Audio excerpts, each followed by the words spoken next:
Hello, Silas here. I'm back with my friend Stephen. Say what's up to the peoples. Hello, everyone. I hope you're all well. This is Dishing on Dish, and we're going to continue a conversation that we have on Babbo, which is a sub-series. Dishing on Dish. Dishing. I think it's like dishing, dish. Dishing dish, that's it. It's something, it's whatever that thing. But pretty much we talk about dish. So Stephen, tell us a bit about Babbo, and tell us a bit about Babbo. Sure.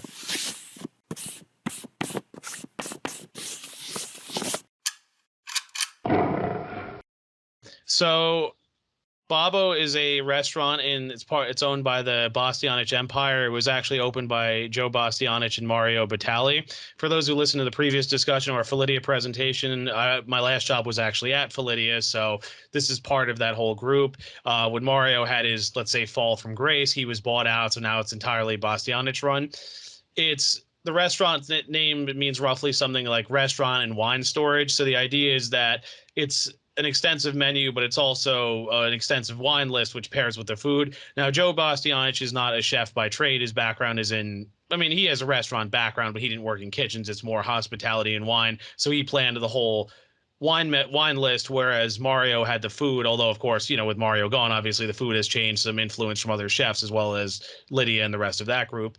I first ate here in I think it was 2017 or so when I worked at Netta, which was actually a block up the street. I worked on West 8th in McDougal. This was down. When I worked at Netta, a lot of industry people hung out at a common area. So this bar I went to, Netta, Babbo, and also Odo people. Odo was a pizza place owned by the same people, now closed, unfortunately. We used to all hang out in this area, so they encouraged me to come. I really enjoyed it. Been back a few times since. Been back myself with some friends, with my mother, and my girlfriend and I went most recently. So thought I would go through all these dishes, just sort of describe the things I've had. Every dish I've had here has always been great. I thought I definitely highly recommend this place. One of those places that doesn't disappoint, which is really saying a lot. So I highly recommend this, and I wanted to discuss these dishes with Silas, and hopefully we could have some fun and learn some things in the process. Yeah, it has been fun, and this is the second part, or third part? Second part. This is the second part. I think we'll get it done in this one. And the way this series goes is it's a sub-series of the You Are What You Consume series, which is a series that we have in many other conversations we have, but this conversation, You Are What You Consume topic, was focusing on food. So the things you eat, the fats, carbohydrates, proteins that build up your body, and also just food culture, how menus come to be, different restaurants. We have a general interest in that just from our background. Stephen has a background in the food service industry. He's worked at places both front of the house and behind the house. He still cooks currently. I've been cooking since I was a kid. Remember, my mom used to I don't remember completely, but even when we were toddlers, she'd tie us on the back in little shukas and it's lesos, and she'd be in the kitchen cooking. And when we were growing up, we'd have days where we'd cook for while we were our teens and things. Me, my sister, my brother, we all three still cook, and it's just something that we've done, something I still do on the regular even today. Just did some. I might put up a picture of it somewhere here. Just did there's some mushrooms that we have from back in Kenya, in our tribal lands in the Western Kenya. There's a special kind of mushroom that comes from there, and then it's a dried mushroom. But then when you clean those mushrooms up, because they grow up, they raise up, I think, in this black cotton soil. When you clean them out, there's some leavings, and you know how with mushrooms, like the mycelium or whatever the mushrooms grow from, the fungus, it's really tiny. So it's in all this water. So we've just been pouring water in the garden, and then there's been now mushrooms growing. So some of those mushrooms, we've actually gotten them again. So we had some of those mushrooms. I mixed them up with some meatballs and some coconut milk and some onions. Did with some fusilli pasta with it, and then some homemade rolls and some steamed broccoli and carrots. So it's a typical thing. I like cooking. We like food. Everybody eats. Everybody likes to eat certain foods and things like that. So this series, specifically with Dishing on Dish, is focusing on particularly restaurants that Stephen has horribly subjected himself to go eat all this food and find all the foie gras in New York City for now, and we're going to expand to other places. And then he comes in, he takes pictures of it, and he sends me a document, and we kind of go back and forth and talk about it. And as you can see, we're not people who are short on words. We talk about different things. We normally go on some tangents, but it gives us some structure to talk about the foods. Wherever you're listening to this, there's going to be some menu of what we're actually talking about in this actual one that we're to go through. So you can jump around, you can come back and listen to different parts and things like that. That's how we have it with the other, at least, this is part 20 or 21 or something. And you are where you consume, but we've talked about other restaurants. Some restaurants had multi-parts and things like that. But the menus, we normally talk about 10 or so dishes every time. We keep it to about an hour and a half. We're probably going to finish off Babbo today. It's definitely not going to be anywhere close to as long as the 80-page wine list that they have at this place. It's like the most crazy thing that I've seen so far, at least a particular thing when it comes to drinks and wines wise. But as Stephen has mentioned, now you can also check out part 1, where we give more of an intro about the actual place. They have a massive wine cellar with just like all these wines and all these things. So anything else you have to say before we get into the foods? Not really. I mean, like I said, I enjoy every visit. I will say last time we went, the service was a little weak. I'm sensing they were probably a little understaffed, but I mean, I don't want to beat them up because it's like we've all been in that position before. But I mean, the food, like I say, I mean, every dish I have here I would recommend. So it's nice. Okay. Yeah, so the way we do this now, if you're watching the video version of this, our beautiful faces are going to go off the screen, and then the actual food we're talking about is going to be on the screen. We have one entree left. The entrees have been done in the first part of it, and then I think we'll get into the desserts and some of the wines and drinks and things like that. So we'll just go drink by drink, dish by dish, dessert by dessert, and just do the discussion on the side. So sure. Anything else, Stephen, or are you ready to get into it? We can jump right in. Okay. So the first thing we're picking up here on is the grana padano aged prime beef strip loin with corn, pickled shishito peppers, and aceto monodori. Yep. Including, so there'll be a video with this we'll try to put up, and it's paired with a wine from Sicily, a Terre Siciliano. The Terre Siciliano just means the area, right? That's what it's saying. But it's Saini, Aldo Viola. Okay. Yeah, think like terra, like earth. That's like Mediterranean. Yeah. That's where that Latin. Sure. All right. So this beef was aged in grana padano cheese. My sense is they would probably use the rinds or something because the cheese is a little pricier. You use it to grate over top. It's a dry cheese. It's been compared to Parmigiano Reggiano. It's a little, I guess, milder. So they likely age it with the rinds. It takes on the salty flavor and everything. The corn is grilled. You can see sliced through the middle. Shishito peppers, those are big in Japanese cooking. We actually had some the other day at Ippudo, the ramen place.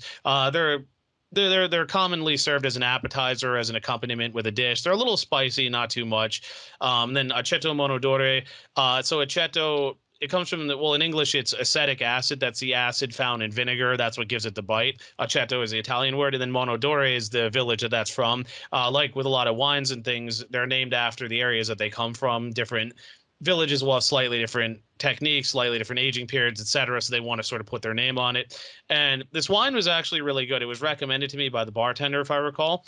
It's from Sicily. It's from the western part. So think of Mount Etna. Think of like more in that direction. It's the wine itself is pretty interesting. It's spontaneously fermented. The standards are actually sort of more relaxed. Like there's no filtration, there's no clarification, there's no sulfites or anything. Very naturalistic wine. I think our friend Laura would find this interesting. Red wine. It's a red wine. It's lighter. It's drinkable. It's not overbearing like some of these French reds. The grapes are Syrah, Neretto Mascalese, and Pericone, and the Saignée method actually means bleeding off, so it's either all or a portion of the red juice after a period of skin contact, and that's commonly used for making rosé wine because you figure it's a bit lighter, but it's used for this red wine as well. So Syrah is a French grape, and then these other two are Italian, usually Sicilian. I like Sicilian wines a lot because there's a lot of stuff going on with the terroir. When you figure you have the ocean breeze, so that affects it, but then also the volcanic soil, so that's going to affect the flavor profile and all. So because of Mount Etna, Sicilian wines will have that distinct characteristic because you figure it's only volcano in Italy, and also the temperature, the sea arid. Sicily produces some very interesting wines. So as you were saying there, Stephen has trained a bit to be a sommelier, and we had a conversation with our friend Laura, and that's a different conversation series that we have. That's like I know great people, and she talked about natural wines in Canada and just wines in general. So things like terroir are words that I think wine is becoming a lot more. Within certain types, like I think it's becoming a lot more common to people know. Like there was an explosion of beer in microbreweries and things in the United States of America, but I think wine has followed that, where if you're listening to this, chances are you have some basic knowledge about different wines and things in certain terms. So as you mentioned, like terra is a part of things. Let's talk about the earth and this astral aspect. So certain protection zones in Europe and other places that say, okay, certain things from these areas are the only things that are allowed to be called these things. There's certain things like Roquefort cheese, where it's actually in the Roquefort area, the specific fungi in those hills and those caves that the cheese is actually kept to store in that doesn't exist pretty much anywhere else in the world. So there's like actually unique parts of that. But now there's other aspects of some things that are more duplicated in other areas, but there's still things about the earth, the location, the environment that lends itself, that puts itself into the foods. And when you talk about wine, they talk about certain flavors and things like this. The terroir you was mentioning with different things coming from the volcanic soils and things like that. And then something we mentioned again in the previous video where it's like, okay, when somebody says leather, there's no actual leather that's a part of the actual preparation of it. It's not like they're putting like leather casks or something to actually store it. But there's this whole aspect of smell and taste. Like smell is a big part of what we consider to be taste. So I think there's certain smells and aromas and things like that that come out. Is that right? Can you kind of just give a general explanation of what terroir is for somebody who hasn't really heard of the term or has heard of it and maybe not? So terroir, broadly speaking, refers to it's a natural environment in which the climate's produced. So that factors in what is the soil type, what's the exposure to water or sea air, what's the temperature, things like that. And all those things play a role because you think about it, like I was saying, like with Sicily, there's a volcano there, which is unique to Italy. So that's going to have a certain impact. And then it's also south, so it's going to be warmer. If you were to go in the north, closer to the Alps with the cold mountain air, that's going to produce a different type of wine. So that affects acidity, how much sugar, how much that's concentrated, all this. I was trying to find it for you now, but there's actually a good chart. It shows the types of soil as they relate to wine, and it's pretty interesting because there's like chalky, there's silt, there's clay, there's volcanic, there's all that, and each one will sort of impart certain characteristics. And like I say, add on the temperature, add on how close it is to water, all these other things, and of course how the wine itself is actually made. I mean, how the wine itself is made is not terroir, but I mean all these things play a role for sure. Yeah. Like that's one thing I was thinking, and it's something we discussed a bit in the video with Laura, is different regions are now opening up to things like wine and other things. So there might be certain regions in like Central Africa that have never grown grapes before, but might have some very specific kind of soil or climate that creates a grape that's just like excellent for wine, that just all of a sudden creates this magical wine that's never had. And that's why I have some issues towards, like, okay, I don't mind if someone's like, okay, only the stuff from this region can be called this, as long as we're still sharing the actual intellectual property or the methods to do it, where it's like you can go somewhere else and try to make the same thing there, but it definitely doesn't have to be just this area making this thing, even though there's some human resource type of aspect with some knowledge of doing certain things might be only held by a few handful of people, and those people don't really want to teach other people. That's okay. So there's a kind of there's an individualist, anarchist, like libertarian leaning type of part of me where it's like free all the things and then share all the things. But then I also understand the people who have the value of their own property and say, okay, we're good to hold this. But as I mentioned with things like the Roquefort cheese, some of the things literally cannot be duplicated. I can take that same exact thing, put it somewhere else, and it's just not going to work. And yeah, so Stephen has sent some things. It might be on the screen, but definitely if you check out the link below somewhere, there'll be a post with this being posted where you can kind of check it out on the blog, where you'll be able to find the information of the sand and the soils and other things. There's some interesting things in there.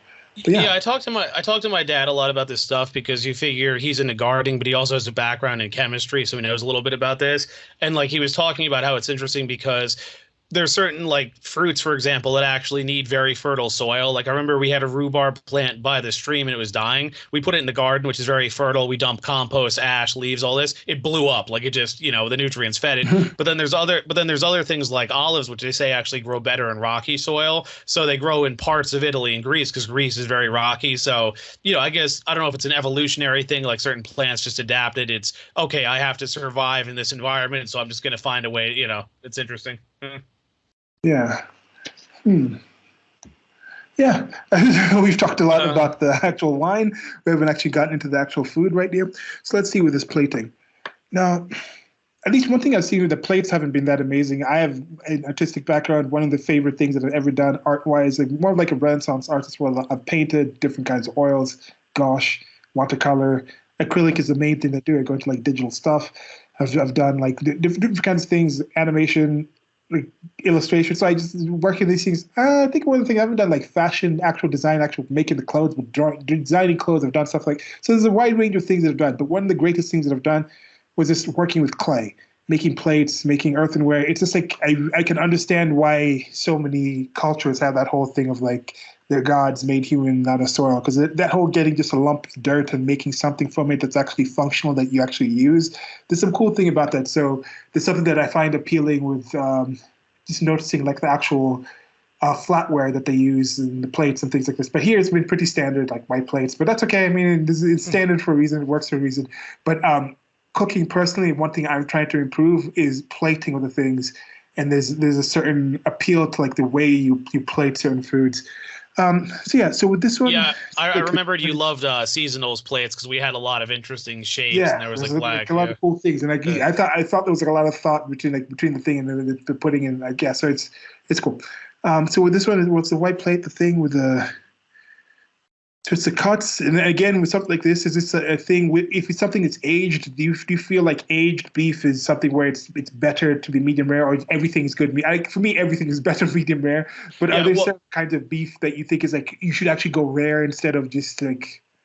Not really. I mean, I tend to get medium rare. I mean, I'm fine with rare too. Like I remember, like I'll have friends who get rare steak and we'll share it. Like I don't mind. The purpose of aging is that it concentrates the flavor. There's dry aging and wet aging. Like there's a steakhouse by me. You'll actually see steak sitting in this dry, cold room, and it looks like the steak is it's not quite mold, but looks kind of dark along the outside. Yeah. But the idea is that as it ages, the flavor concentrates, and then you scrape that off and cut up the steak, cook it, and serve it. And if you try that versus a steak that hasn't been aged, you'll notice a difference in flavor. It's definitely more concentrated. But the thing, of course, with the aging is that it takes time and the meat does shrink a little, so you will lose some volume. I'm not sure how much. It's not a huge portion. So you have to plan that as well. Like if you remember with Gabriel Kreuther, he aged the duck breast too, which I thought was really cool. And he smoked it with hay. So you have to factor in. Part of the challenge with this too is preparation time. Like you can't just buy the steak and cook it. You have to anticipate, okay, is this going to sit here a week, a month, whatever. But like you have to find that in between point of, okay, I'm going to age this many and hopefully we'll sell this many in a short time. We don't want to run out, but we don't want to have a lot of leftover either, because if it sits too long, then it will go bad. Yeah, so they had that aspect of it. It's like 13. I'm sorry, I typed in like longest aged beef here on the Brave browser. It's this is how it feels to eat a 13-year-old steak. Like, how do they keep it from actually rotting? I've never done anything like that, so. The world's most expensive steak is aged for 15 years. Oof. This restaurant is offering you a year age. So what's that when you go to a typical place in New York that would have this age thing? What's the typical age? It's like just a week, or what's a typical type of thing in order to get like the basic level of decent aging taste? Like you're not just going to like people are like, oh, I marinated my beef for like 24 hours. I aged it. No, it's not that. What's the point where you're like, okay, this is actually aged? That's a good question, actually. Because I mean, I always get dry aged, but they don't really say how long. Let me see here. What's the longest aged you've had? That's the thing. I'm not 100% sure, because I usually I'll get it. Like for example, if you remember, usually it says here about a month. Okay, so if you keep it in that environment, it's cold but dry, so the bacteria can't get in. If you keep it sort of like not sterile exactly, but close to it, okay, that makes sense.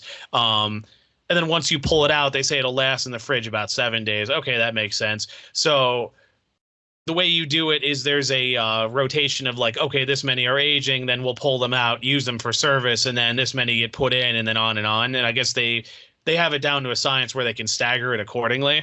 And what I was starting to say was Minetta Tavern, if you remember that burger there had dry aged beef in it, like that had short rib brisket, chuck, and there was like one other thing in that. I guess all of that is dry aged and then ground. So the burger has more flavor because that meat's been aged. Yeah.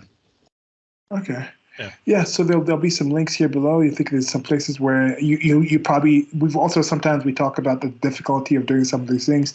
I think if you can find a way to get a relatively sterile or airtight-ish type of environment that you can control bacteria doesn't enter, maybe drying or trying to aid something that you can actually even try for yourself.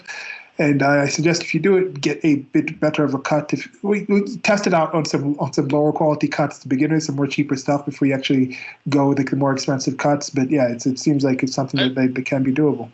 I feel like I've known people who've done it at home, but it's like they have like, I don't know if it's like a cellar or a certain area of the basement or something where it's like you can set it up a certain way where like it's cool enough, you keep certain things out, and then it's like with these steakhouses, like there's a whole room of just dry aged stuff. But if you're just an individual doing it, you could probably find a way to set up a certain area where, okay, you could have like a few strip loins or something, and then once your time is up, okay, you cut up the strip loin into pieces and serve it like over a week or something. Yeah.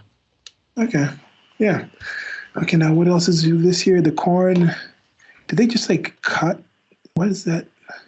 Yeah, it's just grilled if I remember correctly, and then just cut through the middle. And there's a little cut bit through of the cob and everything. Yeah.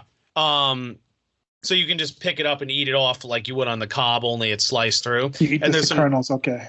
Yeah, and there's grana padano cheese shaved, and a little bit of it's melted on top of the corn, because the corn is hot, and they grate the cheese. I guess before they send it out, they didn't do it in front of me, and then the aceto they pour over just in front of you, because you figure the aceto, it's acidic, so that's going to affect the meat because it's going to sit on it, and that's going to sort of denature the proteins, which is going to change the flavor and texture.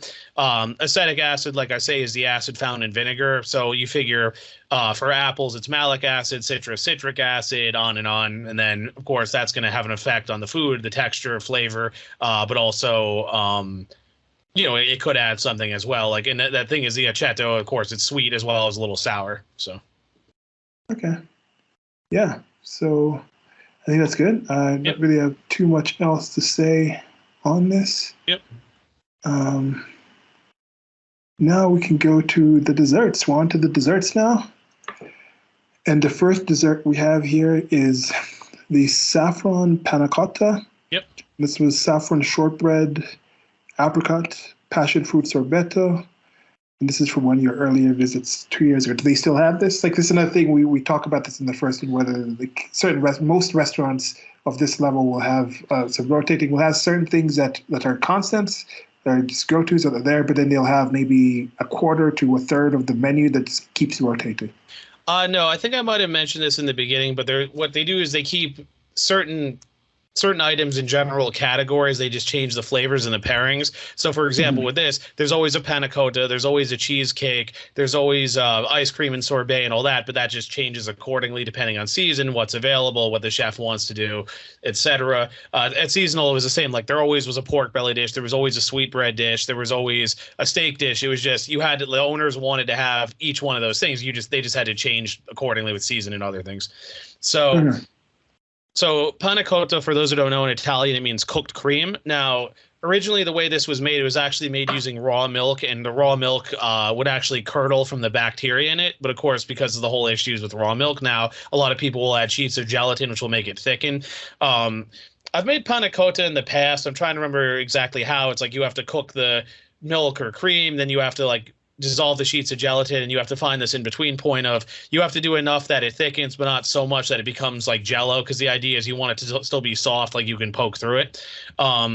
So the panna cotta itself has saffron, really interesting bright yellow, as you can see, and you could actually taste the saffron in it. Saffron shortbread, for those who don't know, it's actually I was reading it's actually from Scotland originally. I hadn't thought of that, but it's just sugar, butter, and wheat flour. There's no yeast or leavener or baking powder, baking soda. That's why it's shortbread. It's quick and easy to make. There's saffron in the dough itself, so that's yellow as well. And then apricot, I guess you could say like a compote, or I guess I would say compote underneath. And then passion fruit sorbetto. Well, the sorbet, a little acidic, but sugar too, just to make it sweeter. Yeah. And again, one of the earliest in this series, was it? No, it wasn't even the dishing dish series. It was when we were talking about the French laundries, when you first told me about the I think, was it in dishing dish, or was it in French laundry when you told me about the 4 C's? No, I think it was it DB Bistro or was it another? I'm trying to remember now. Yeah, I think okay. It might have been DB Bistro when you were talking about like how restaurants are where it's good to get the last dessert out, and we are talking about like that's something that they have to remember. And I was kind of like wondering. I think there was a certain dish you wondered like, okay, what is a dessert and what doesn't count? Like why you just have a dessert first? Oh no, but the four C's was coffee, chocolate, caramel, and citrus.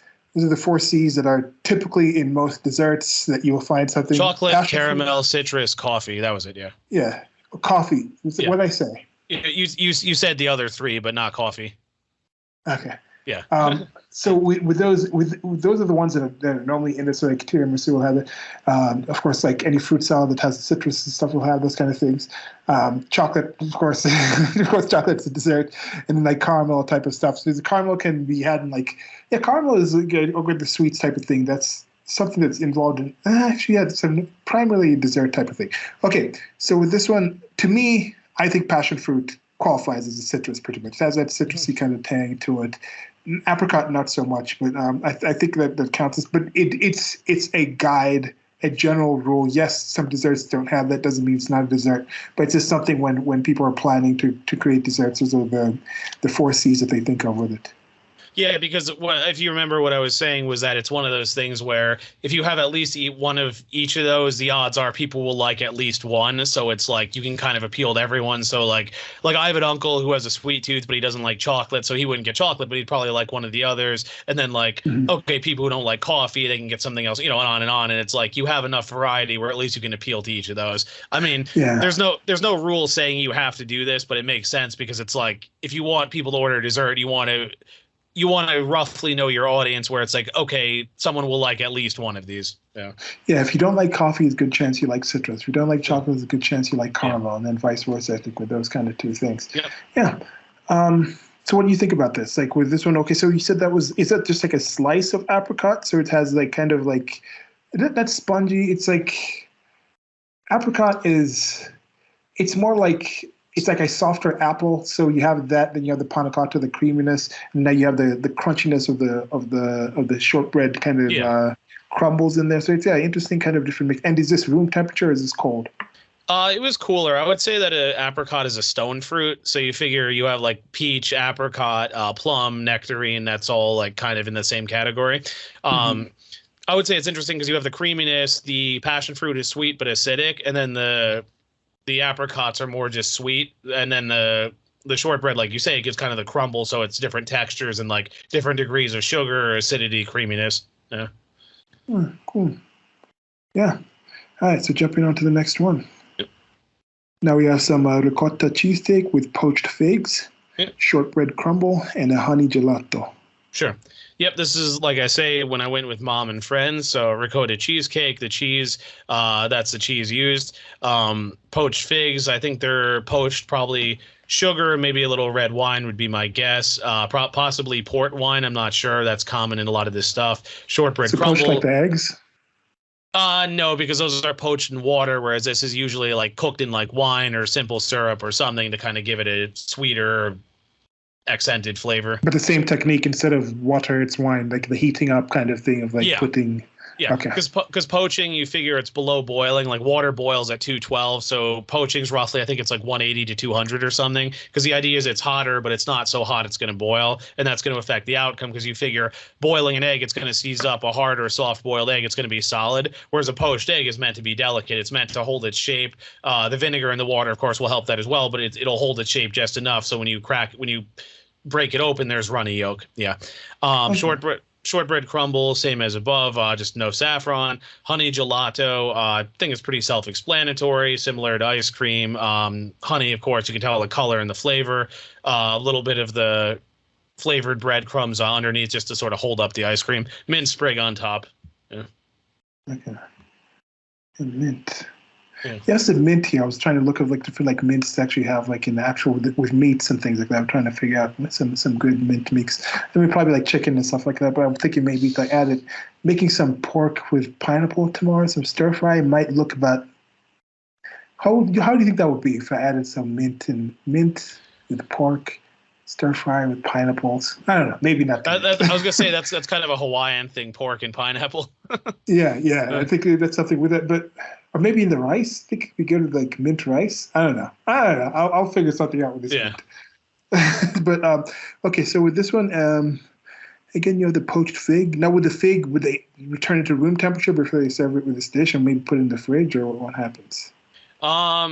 If I remember, it was cooler. I mean, it sat on the plate for a little bit, so it's not cold, but it's not warm either. Yeah. Okay. So they could have these poached and then sitting in the fridge or sitting somewhere like ready to be served. It's not like this is definitely this is definitely something you make in advance and just put on the plate last minute. Yeah. Okay. And the C's aren't here. I think cheese should be part of the C. Cheese is always a C that could be added to anything at any time. But maybe the honey can add something close to caramel. Remember too, the rule is not that it has to be in every dessert. It's just there should be at least one on of the each. menu. Yeah. So if you have like 2 or 3 desserts that don't have it, but you have it in other things, fine. Yeah. And I think cheesecake is one of those crowd pleaser desserts too. That like there are always going to be people who like cheesecake. So. Mm-hmm. Which surprisingly I've never made yet. That's something I should definitely try out. But then like I don't really use machine yet. Like cheesecake is something where you can't just like, I guess you still could because all these things were made before people had machines, so you could still just whisk it by hand, but you just gotta really, really whisk it. So some of the I should just start using some of the tools. Anyway. I made it in school. I think if it's one of those things that's a little harder than it looks, because if you think about it, like the way you bake it, it's like you don't want to blast it with heat because then the cheese will seize up and it will curdle, but you don't want it like runny inside either. So you're trying to find that like in between where it's like the crust will bake, the cheese will melt with the other stuff, but then it'll be like, cooked all the way through. Yeah. It's really one of those, it's a more recent sort of dessert where you gotta have an oven that really gets that right heat to the right level. You can't just have one of those finicky things where it's, I'm just making some cookies. It could be like, 20-degree range or a different thing. The cookies are still going to turn. You just take them out earlier or you put them in for longer. Not with the cheesecake. It's also one of those things too. I was warned that if you open and close the oven a lot, that messes with it too, because the idea is the temperature is supposed to stay consistent. And like, I'm trying to remember if it's like, for every like so many seconds an oven is open, it loses 50 degrees or something. So you figure if the temperature's up, down, it's not going to cook the way it's supposed to.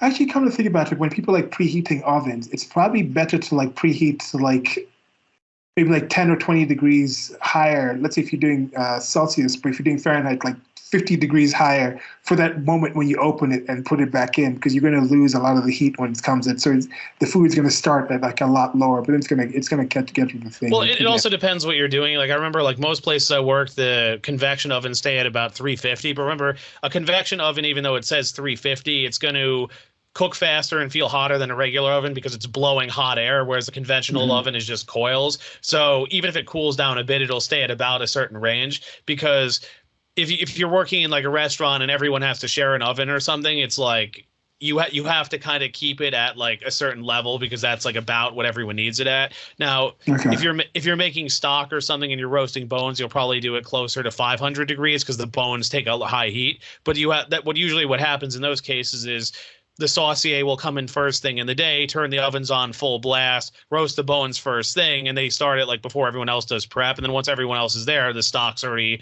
on the stove going or whatever, then everyone can use the oven for other things. So it's planned out accordingly. Yeah.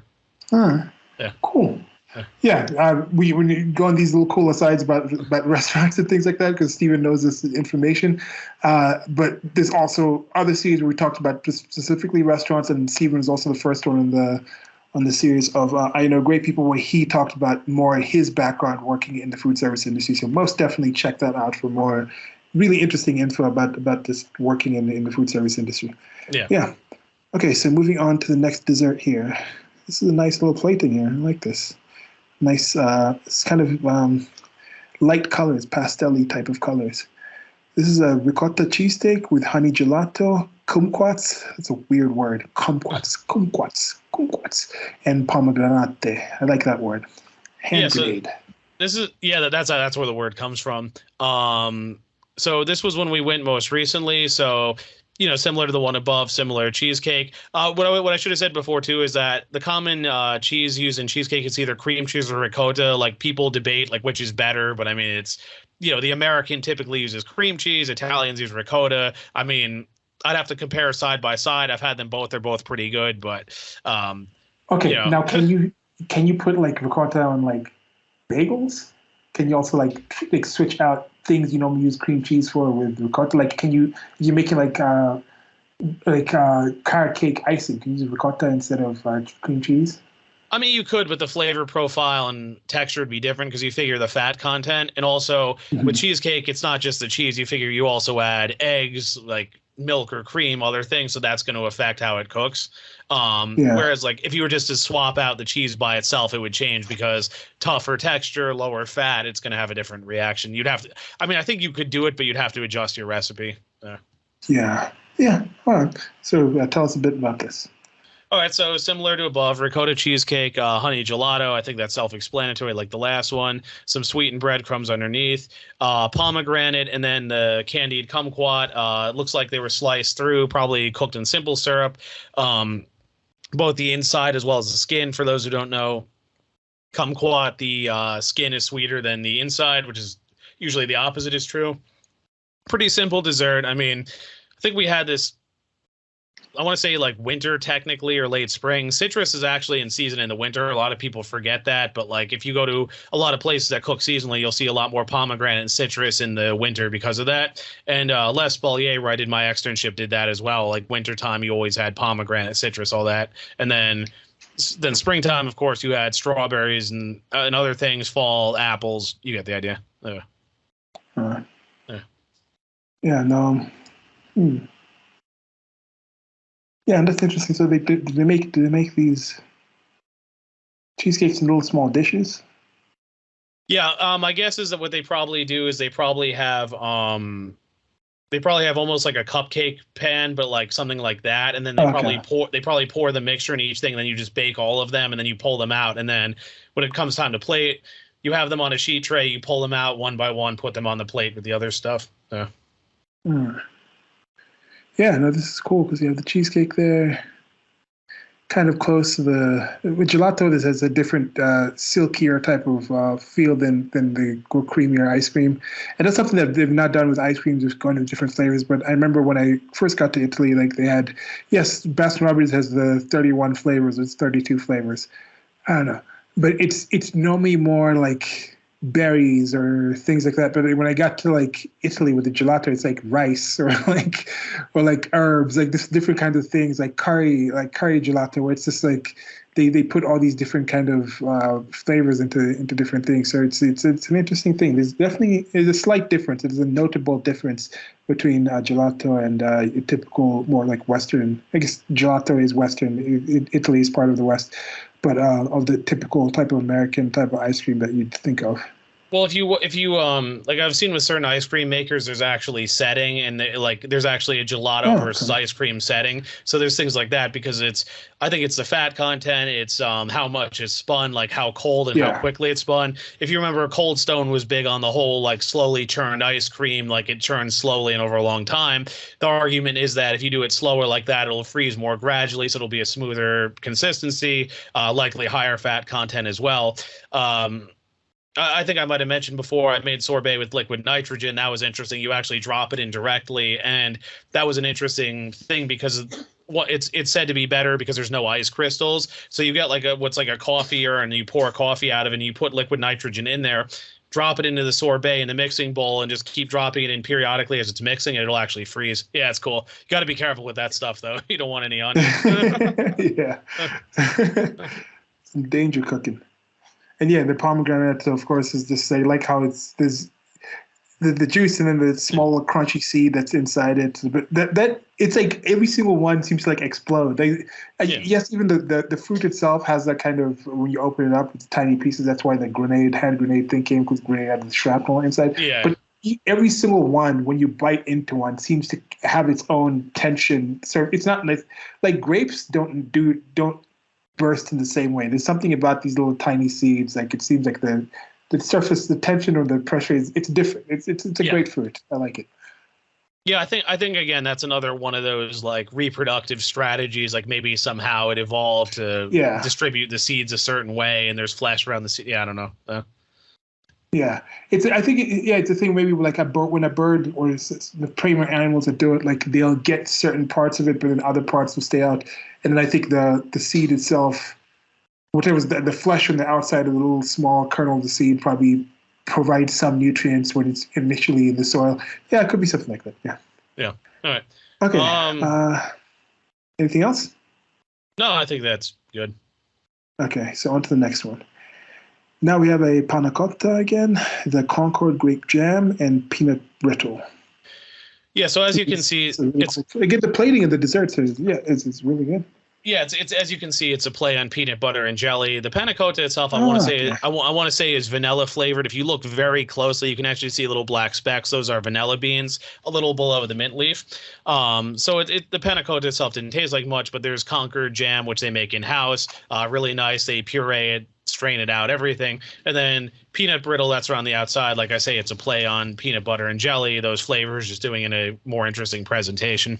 If you're a fan of Thomas Keller's cooking, you notice he does a lot of themes like that as well, like carrots and peas, surf and turf, things like that, like famous like pairings, but in more interesting presentations. So I'm a big fan of stuff like that. Yeah, that's definitely one of the examples here. Yeah.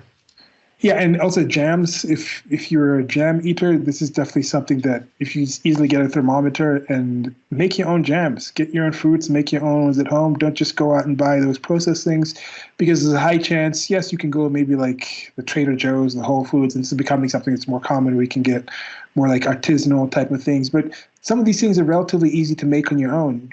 Very low actual difficulty level to actually do your own things. Even getting those canning things and you put them in the hot water to get the tighten thing. It's something that's relatively simple. If you just have some friends, instead of just having a dinner party, instead of going out getting drunk at a bar or a club someday, just have some people over, decide you're going to have like a potluck, bring different dishes, and then like, yeah, we're just going to buy a bunch of fruits and we're just going to make a whole bunch of jellies and jams for like whoever comes over, and then you just take those things to each other's homes. These kind of things that I think, and some of these things were done more communal wise like this in other places in the world. In the United States of America, they're still doing it this way. Just like I think some things, when people are now living in more of the urban areas, they've lost some of these type of things, where I still think you can still do them. Like imagine if you had like an apartment jam party where you just like collect together, have a potluck, make jams, and then just pass them around in the apartment. There's different things you can do, I think. Yeah. Well, it was interesting too, because at Les Spalier in Boston, we actually made Concord grape foam, and it was cool because we got Concord grapes in that were grown locally. And for those who don't know, Concord grapes were actually first developed in Concord, Massachusetts. That's where the famous Revolutionary War battle was fought, and it was actually a crossbreeding of different varieties. And for those who don't know, vinifera, that's the, I guess, genus of grapes that all the wine grapes are descended from, like Cabernet Sauvignon, Riesling, all this. Concord grapes actually have some of that heritage, but they're mixed with other hybrid and table grapes that aren't really suitable for wine. So I guess a guy experimented breeding them, and then it was named Concord after the place. And at Les Spalier, it was cool because we'd actually get them in whole. We'd puree them whole, seeds and everything, and just strain out all the seed, skin, and everything. We had this really nice tasting grape juice. Then we made the foam with that. We'd add a little bit of sugar, a little bit of vinegar, and it was like a nice potent flavor. Really cool. Yeah. Yeah, it's like blueberries are so blue, and they're kind of like more circular than typical grapes. Now, okay, the restaurants that we've gone over, it's been more. We've talked about a few Michelin stars. These are decent high-end restaurants. If you go to like an Olive Garden, chances are of them making their own jam is kind of low. But like most typical average restaurants, this is the sort of thing they'd make in-house. Yeah, I mean, it depends on the place and what the item is. Like, I think I might have mentioned before Les Spalier, we had passion fruit foam, but for that, we got the frozen puree. But you figure fresh passion fruit's expensive. It's not going to travel well. I think it was in season. I'm not sure. So things like that, you have to be a little more practical on. But then if you think about it, like things like Concord grapes, well, those grow locally, so you're just going to use them. Or like there were strawberries we used that were harvested locally, same thing. But then some of the more exotic stuff, you may get fresh, you may not. It depends on your price point, how much you use, all that. But, I mean, I think most of these places try to make as much from scratch as possible. Yeah. Oh, good. Yeah, nice plating. Panna cotta with it. Again, this one doesn't have any of the C's, but as we mentioned, it's the C's on the menu is all you got to have is some of them C's. Some of them C's. Okay, moving on to the next one. So this is the start of petit four, by the way. So there's no more desserts. These are just the petit fours after dinner. So petit four, yeah. So it's kind of like it's like a post appetizer. It's like digestivo type of thing. Right? I like to describe it as like the reverse amuse bouche, because amuse bouche is to wake up your palate and have food. This is like you have dessert, then you have like a little thing after to sort of enjoy. Okay, yeah, that's how I. So it's like shut stomach, amuse bouche, shut mouth hole, shut esophagus. I don't know. So this is some petit four, and from left to right on these first ones, it's a mini currant scone. Then you have an amaretti, and then nutmeg cookies. Sure. So this was from the first time. Scones, for those who don't know, pastry. I was reading it from the British Isles, I think possibly Ireland. It's kind of interesting the way you make it. I don't know if you ever made it. I remember my teacher in school used to call it the foaming method, where you have to like work the dough. Like I'm trying to remember if it's like you whip up. I'm trying to remember if it's like egg whites and you fold it in or something. Yeah, I haven't made them in a while, but yeah, it's a drier. I haven't made them ever, but I'm doing more baking pastry type of thing, so I think I might put this on the list. It's one of those things. The technique's a little unusual relative to other things, but it's a different product. So, black currants in the dough, you can see on the sweeter side. Scones can be savory as well as sweet. These are obviously sweet. Amaretti are cookies made with basically almond cookies. They're made with the amaretto. I want to say it's almond flour, because amaretto is almond liqueur. These are made with almond flour instead of like white baking flour. So that's what gives it the flavor. And then nutmeg cookies, I think that's pretty self-explanatory. They're kind of similar to the German molasses cookies or something. I'm not sure how I would describe the dough. It's if you've ever had like, again, I don't know if you know the German molasses cookie or I'm trying to think of another comparison. You know what I'm talking about, or? Isn't it kind of close to like ginger snaps, or like sort of, yeah. It's a bit softer, but similar, yeah. Yeah, I'm trying to. Because you figure ginger snaps, the name, they're meant to be crunchy, whereas these are soft. Yeah. Because with the molasses in there, it's gonna have that. Then of course you're gonna have a different flour ratio. You're not gonna put as much flour into it. I'm trying to think. I know the mouthfeel. I know what you're talking about, but I'm not really figuring out. Like, not really getting the words. I'm trying to think like how I would describe it to someone who never had it, because it's similar to that, but it's flavored with nutmeg instead. So it's that spice, yeah, and powdered sugar on top. Oh, amaretti are also made with almond extract. That's what it was. It's almond flour and almond extract, so it's a very strong flavor. Yeah. It's from also the amaretto. The liquor is also the same sort of things. And yeah, almonds do have because the nut itself is not really that strong. But once they make these reductions from it, it's like, geez, do they do a similar thing from peanuts and cashews? How come they don't have that? That's a good question. I mean, I think with almond extract, I know with some of these extracts, they add alcoholic agents to them as well. So like that's part of the aging thing. I think what you're tasting, it's the alcohol combined with certain aspects of the item. Like vanilla extract actually has alcohol in it. You can get an alcohol-free version as well.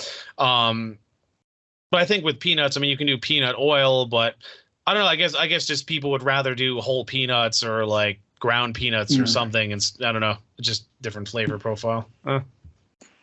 Yeah. Okay, now something with we were talking before with the scones. Like I was born in France and I lived in Europe, and we came to Kenya, which is like a British colony. So for me, I was used to like scones. And I got to America, and then I was introduced to like something called biscuits. Yeah. And biscuit was, in my experience, in my history, was shortbread. It was just these kind of small little wafer things you had with tea. And I was like, nah, you're telling me this is a biscuit, but this is a freaking scone, Americans.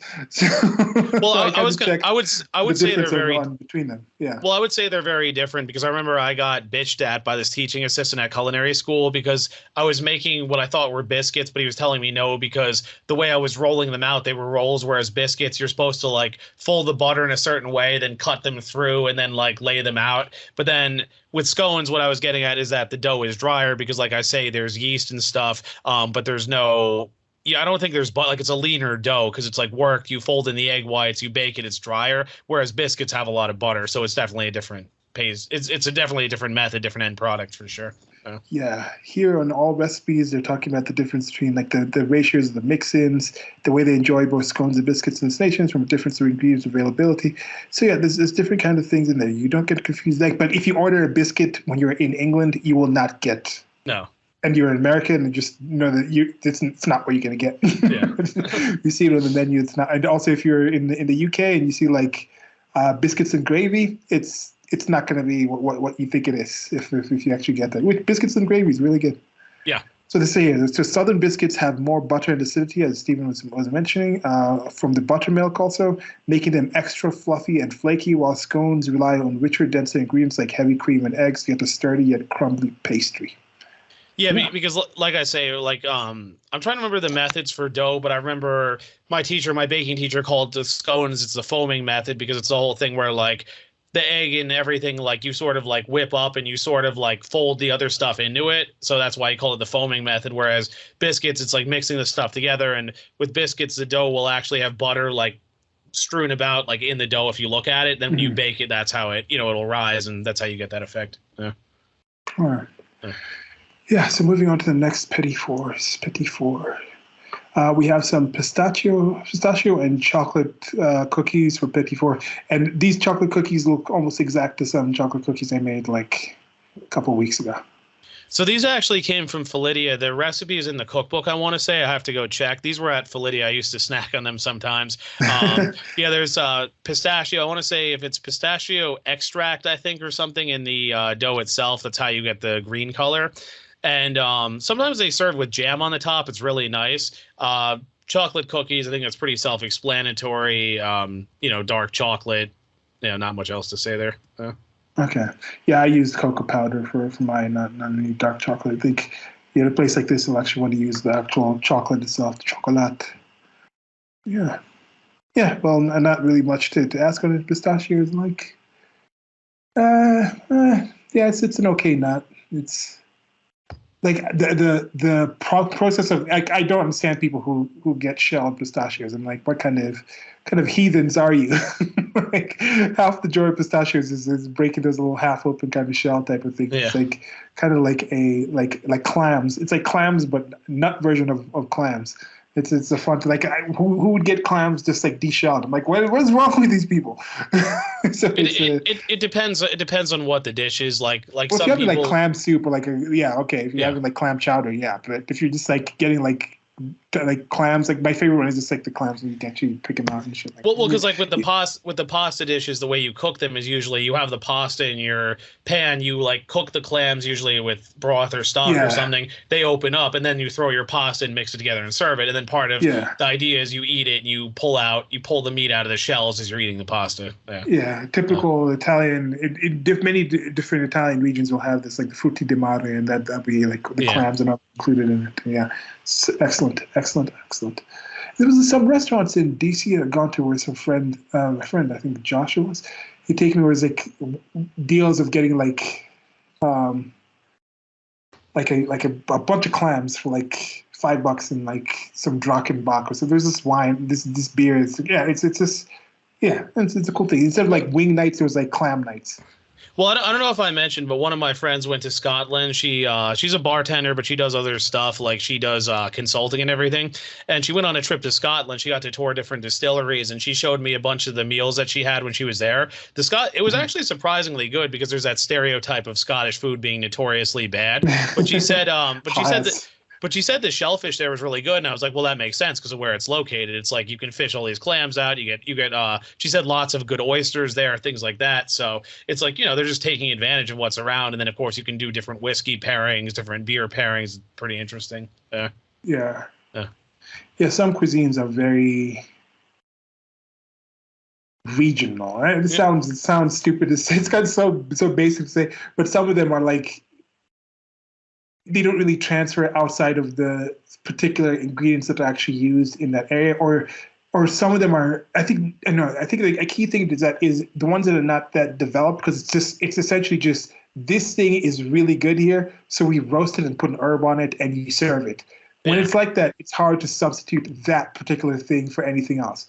But then some cuisines are more like some Szechuan cuisine. It's like you're mixing this protein with this kind of spice to get this kind of flavor and this kind of crust on the outside, so you have this mouthfeel, and it's like 5 or 6 different ingredients. Now, with something like that, I can be like, okay, these people are using chicken for this.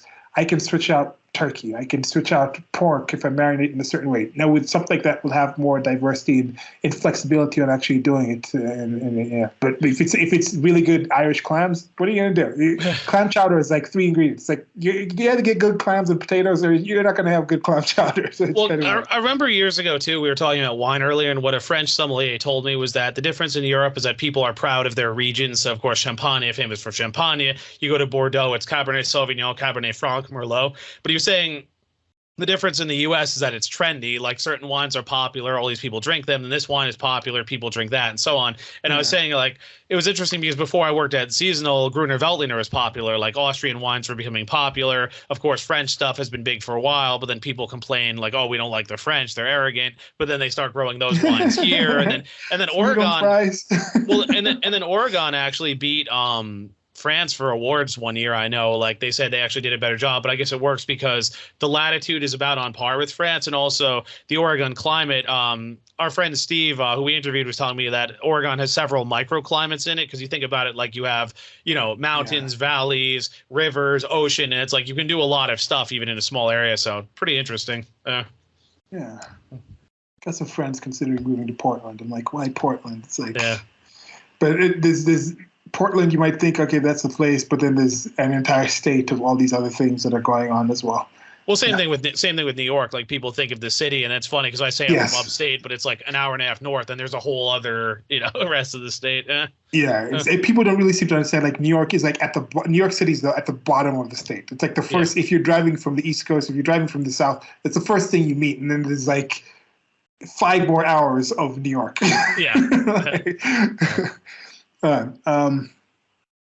So the next one, we're going to move to this one. This is, even when I was drinking, this is one of my least favorite things to drink. And this is a grappa made from let me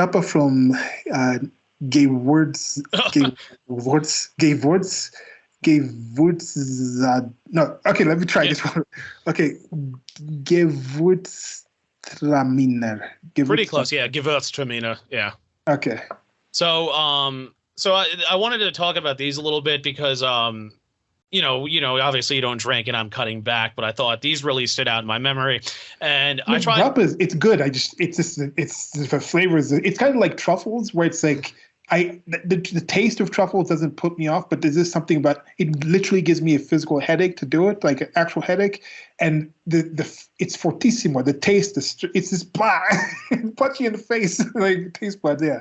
Well. So this was interesting. So gewürztraminer, for those who don't know, in German that actually means Traminer is the German name. It's Tramino in Italian. It's from a region in I want to say northeast Italy. So gewürz actually means spice or perfume. So it actually means spiced or perfumed thing from Tramino, because this is a grape, but it has a very fragrant floral kind of character. Like I would describe it, and others have too. It kind of smells like rose petals or mango or something. Very interesting, very potent stuff.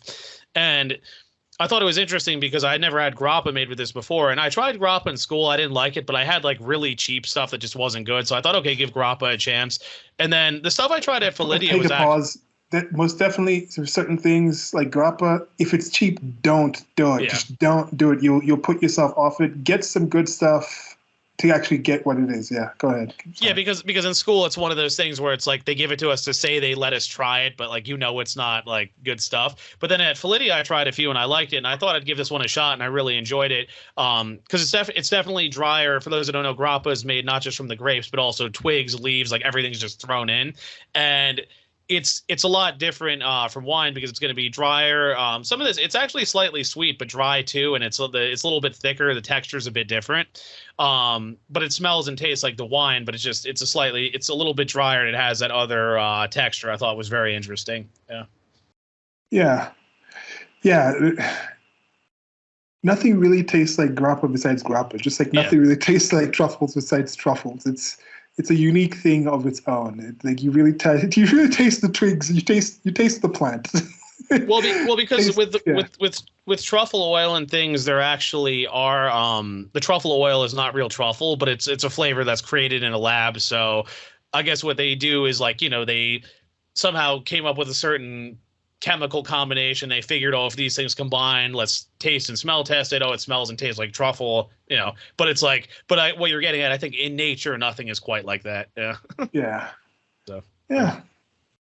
And with grappa, of course, they put it in the freezer, so it's like really a cold drink that you have. I don't think there's any grappa cocktails. It's just something you have straight, just in a chilled glass, frozen for at least 24 hours, so it condenses a bit. It's a thing of its own. It's a beast of its own. Yeah, like I said, I mean, well, like you said too, I mean, try the good stuff. Like, I'm not saying go out and spend a fortune, but don't do what my school did, like try the cheapest stuff just to have it, because if it's like, you're gonna have a bad taste of it. It's like, my mother doesn't like duck, but the only duck she had was prepared poorly. So I'm like, yeah, you don't like it because they didn't render out the skin, the flesh wasn't cooked. So in your mind, you just associate it with that. But if you have it done right, you're gonna look at it in a different way.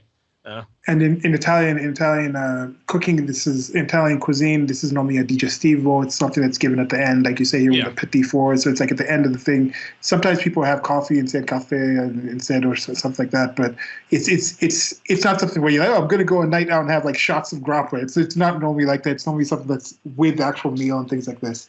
Yeah, so if my boss wanted to give like compliments at the end of the meal, he often did grappa, because it's like let's say there was a regular, they weren't happy with something, or it was a VIP, he would usually give them grappa, like something creative like this. Yeah.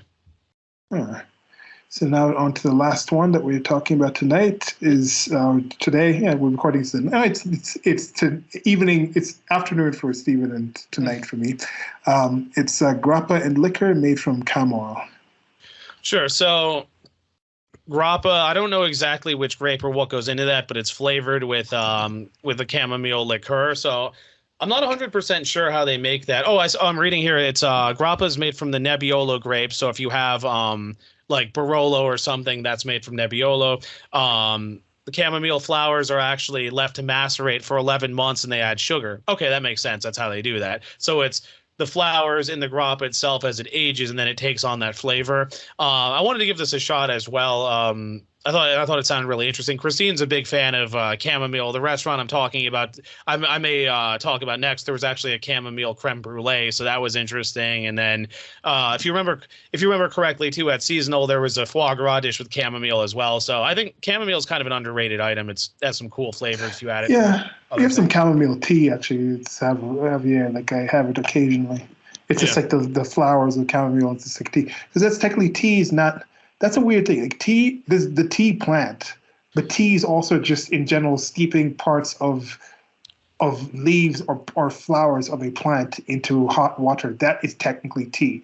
So like coffee is not considered a tea because you're using like the beans and stuff like that. Like, but anything where you take, like if you had grass, like just the crabgrass that you have in your lawn, and you chop it and you put it in boiled water and let it steep, that is technically grass tea. But then there's also like the tea plant, where like tea leaves are the plant itself. So yeah. Well, it's like what we said about spices too. Like cinnamon is the bark of the tree, nutmeg, mace is the outer shell, nutmeg is the inside. Star anise is actually a seed pod that you break open. Cardamom seed pod, you can break open seed. It's more, I think, about flavor, but it can come from like seeds, nuts, bark, root, whatever. Yeah. You can do whole hog on plants. So we do whole hog on plants more than we were talking about this before, just like our prehistory, like how we evolved, and just how current timeline, the amount of human flourishing that most of y'all listening to this actually have. I think if you're listening to this kind of content, the stuff we have on our channel, chances are you're somewhat aware of some of these things. But just think about, on average, how people take things for granted. But even for me, every other day, I just realize a new thing that I'm like, crap, that I took that for granted, that we have access to this, that I didn't have to put in. Just think about the basic food that you're going to eat.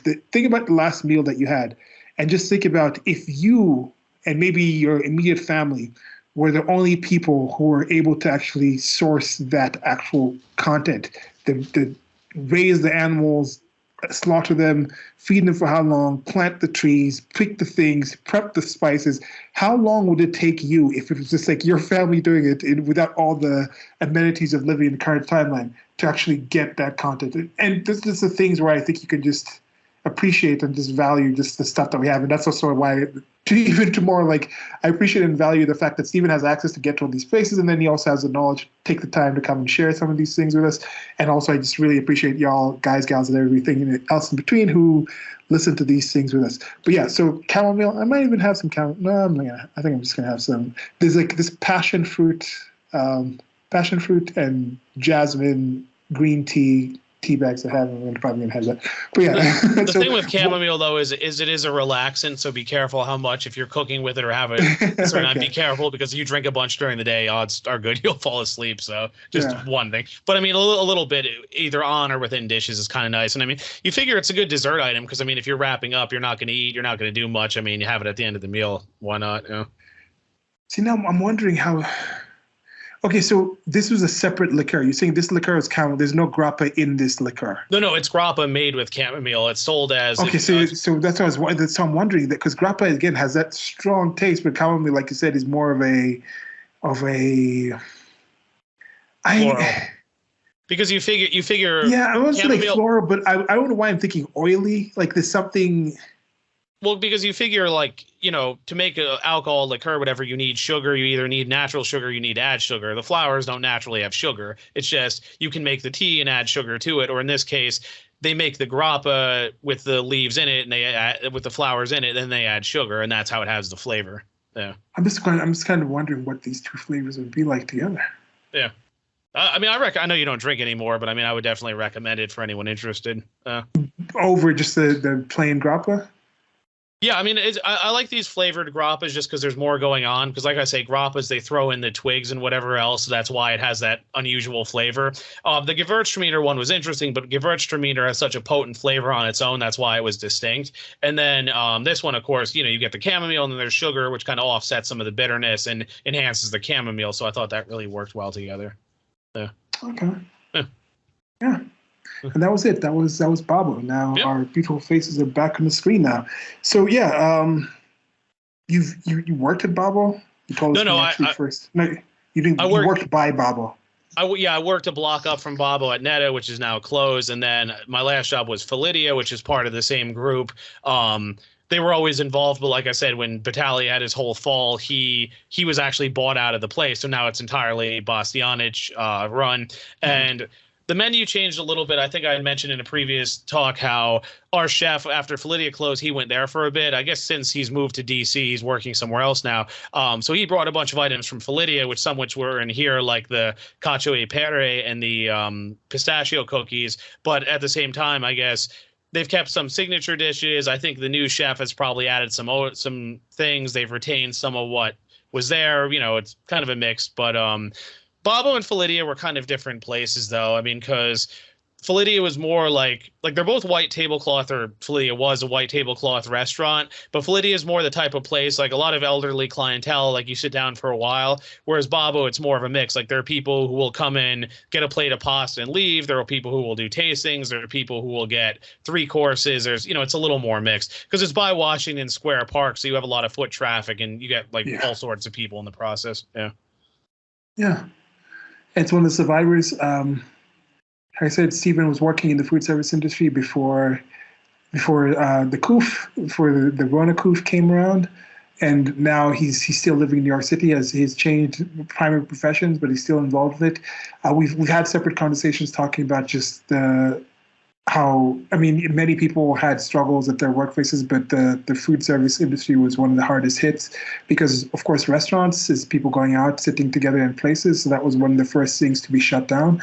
Yeah. And then food service industry in general is also food service at places. So you're talking about events and things like that. And that's another thing that just completely crashed down. Now, maybe you could say certain different industries were now food delivery, but then that's a different kind of thing. Delivering ingredients from the farm to the restaurants that are serving people actual cooked meals is different than delivering ingredients to grocery stores that are shipping those to people's homes. That's a whole different thing. So it's one of the harder hit industries, and we had a separate conversation talking about how many do we think 50% of the restaurants are going to make it out, and now things are slowly opening up. We'll probably have a follow up in a couple of months once things are fully open. They're still kind of flirting back and forth with shutdown. So probably I think after midterms, I think That's safe to say. Maybe after sometime after midterms, we'll come back on AUR, what you consume.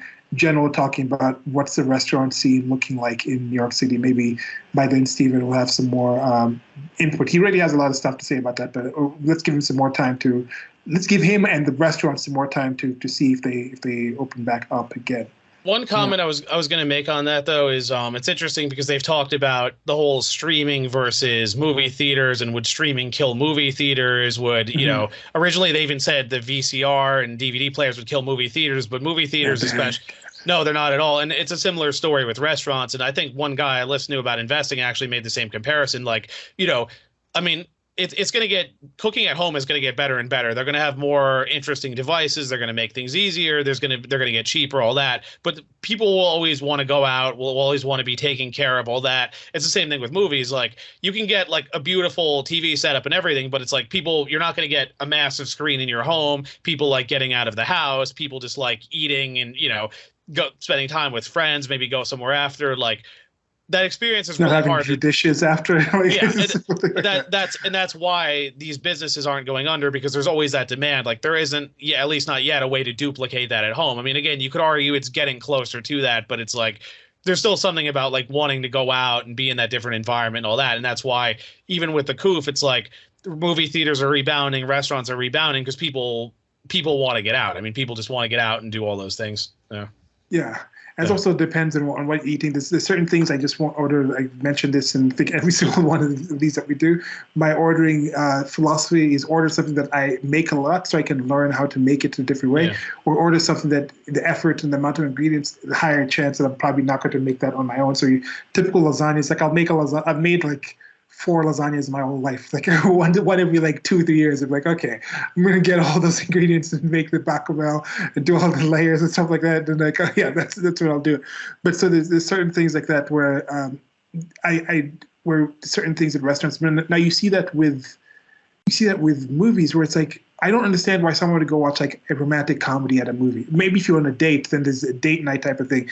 But there's certain movies where it's just like slice of life, day-to-day stuff. There's not really anything cinematic about it. I'm like watching it on the big screen or sitting at home and watching it on, even now people have massive screens at their home, but even if you're just watching it on like a cell phone where there's no real epic stuff, where it's like a Roland Emmerich movie, like stuff like the Moonfall, the recent one, there's no actual, it's not going to like make your almonds, like activate your almonds and make me think about stuff, but it's going to be this huge spectacle, this Dolby surround sound. Like, that's why I think the Marvel movies were so successful, because that's still something that's cinematic. There's a difference between watching a Marvel fight scene on the IMAX screen with the sound and everything versus putting out your cell phone or just like a smaller screen and seeing that. So there's those things, and I think those things will always have that kind of appeal in movie theaters. And now there's going to be things, and many of the restaurants that we've talked to, it's not simply just the food. Like if you just ordered the food from these places and had them delivered to your home, it's different than sitting there. Like the plating is, they pick plates for a certain reason. There's ambiance, there's the color of the lights, the how often the people who are serving you come and like bother you at the table, or they understand different like flows and things like this. And there's an art, it's an effort, it's a profession. Like there's actual some value in the places. And I think Stephen has been really good to share these with us, and you see the different kind of effort and different kinds of things that go into like creating food and just having this experience. And yeah, I remember I have a funny story about that. I remember at Netta there was a guy who got the most expensive tasting menu to go, like an order of it, and it was like 300 something bucks. And I'm trying to remember if it was like 12 or 14 courses, and I was like, this is a really strange request. And someone made the joke like, you should go with him and explain to him what everything is. But like he had all these to-go boxes of each course, and then it was like, I guess go home and eat one by one. I mean, you can do that. Styrofoam boxes? How was it? No, it was the black plastic with like the clear lid, so but it's just, I mean, you can do that. I mean, again, if someone's willing to pay, like, why not? But it's just very strange. It's like you come home, you pull your toro tartare with caviar, put it on toast, then you have your steak, which you have to heat up. I don't know. It's just, I mean, you can do it, but it's kind of strange to me. It's like you go to get that experience, you know. Yeah, maybe he was also, maybe he had some background in actually Japanese cuisine, so he could do that whole process by himself. Well, he was actually an American guy who helped install the sound system there. I didn't know much about him beyond that, but I mean, I remember like we saw this, we were just kind of puzzled. I'm like, if he's willing to pay for it, I mean, hey, I'm not going to stop him, but it just, I don't know, it's not what I would do at all. You know? Yeah. Interesting. Yeah, maybe you had a home chef. Yeah. Yeah. So where are you going to go eat today? So we actually might go to Mr. Sun. I don't know if I've talked to you about that. I posted a few things. So it's a Chinese place, Rockefeller Center. It's actually very well priced, especially for Midtown.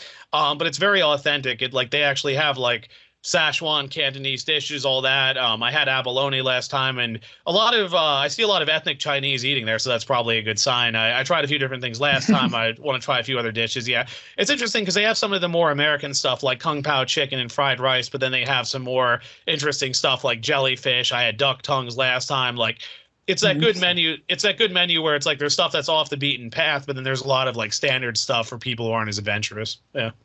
Okay.